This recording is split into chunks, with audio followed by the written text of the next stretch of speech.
I'm Chief. Welcome to Chief Logic. Reset without reinventing yourself. We're on code 2, borrowed discipline. Most people think discipline is something you either have or you don't, like it's a personality feature, and if you miss the update, you're stuck improvising your life with motivation and regret. It may sound like a neat story, but it doesn't match what you see. People can look steady at work and fall apart at home, and the same person can be inconsistent for years, then suddenly look reliable. That isn't a mystery, it's a clue. Because the decision is made once and reinforced by the environment. That's why certain people thrive inside systems and struggle in open space, and why productive people can get sloppy on vacation. It's also why the person who can run a team all day can't manage their own mornings. Their competence isn't fake. The container is doing more work than their identity is willing to admit. This also exposes an uncomfortable truth. What we call self-discipline is often other people's expectations internalized over time. Deadlines, standards, and accountability teach your nervous system what normal looks like. Even the pride of not being the person who disappears has social roots. None of that is purely internal. It's learned through contact with something that doesn't bend for your moods. When you ignore this, you pay for it in cycles. You decide you need a new version of yourself. So you swap the plan, you swap the routine, and you swap the language you use to describe what's happening. For a week, novelty gives you energy. Then life returns to baseline and you interpret that as personal failure. You start talking to yourself like you're unreliable.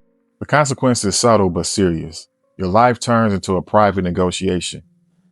Your work expands and your contracts based on feelings, and your priorities become ideas you respect rather than behaviors you repeat. Over time, you don't just lose momentum, you lose trust in your own word. If you want to reset, you rebuild trust without demanding a new personality. You do it by borrowing discipline the same way you borrow leverage. You don't ask your muscles to replace a forklift. You use the forklift and you let the weight move while you regain form. Here's what that looks like in real life. Somebody decides they're going to train again, tries the solo approach, and it looks reasonable on paper. Say the workouts and a promise to go after work.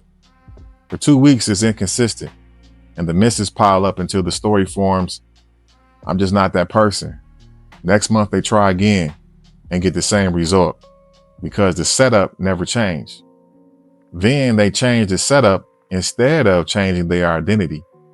They commit to a morning class with a late cancellation fee, not because money is magic, but because consequences is clarifying. The start time forces earlier sleep. The coach expects you to be there, and the room has quiet social pressure where nobody is cheering, but absence is noticed. In that setting, they don't become disciplined through inspiration. They become contained through design, and showing up becomes normal. Later, they start training outside the class as well. Not from motivation, but because the rhythm is familiar. The structure came first. The identity arrived later. And that's the point, because control is where you preserve agency. Borrowed discipline isn't dependency if you use it intentionally, because it's scaffolding, not a cage. And the point isn't to stay managed forever. The point is to stop bleeding time and self-trust while you wait to feel ready. So, choose constraints deliberately and choose them small enough to survive real life. If inconsistency is the issue, borrow a schedule with fixed times you treat like a meeting. If distraction is the leak, borrow an environment where distraction is harder. If follow through is missing, borrow accountability by reporting to someone or working where absence is noticed. If decision fatigue is the problem, borrow a plan that has already made the choices for you. This is also where people sabotage themselves. They borrow a routine built for somebody with a different schedule and different obligations. Then they call themselves undisciplined when it collapses. That isn't a character flaw. That's a mismatch. A borrowed discipline only works when the container is sustainable, not when it's impressive. A reset without reinvention means you stop asking, what kind of person am I? And you start asking, what design would make the right behavior the default? You're not outsourcing responsibility. You're respecting how humans actually function because your mind isn't a courtroom where you can argue yourself into consistency. It's a system that responds to repetition, context, and consequences. If you want the cleanest test, it's this. Look at the area where you say you care, but your behavior doesn't match. Then ask what external structure could carry it for the next 30 days while you rebuild trust.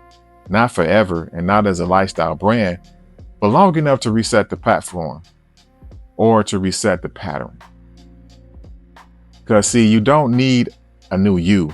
You need a life that stops rewarding the version of you that delays and starts rewarding the version of you that completes. Stay sharp, stay grounded.